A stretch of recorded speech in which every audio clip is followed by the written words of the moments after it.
adlaw sa Biyernes Santo, amo ning binignit sa adlaw sa Biyernes Santo. Karon pa naluto. Mo ni among pamahaw. Kaniud to. Dili na po ni siya panihapon siguro. Kaya luto, hawd kay ko muluto. Hawd kayo. Dara. Akong gisagol kay ko ano man akong gisagol ani kaning saging, kamuti, nangka ug landang. Kana, mukaon ako. Dara, adlaw sa Biyernes Santo. Kisa mga ayo ali. Kisa mga ayo.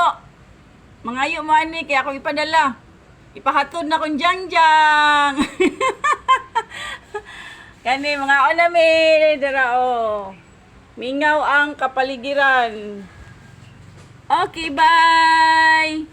Bye everyone. Bye.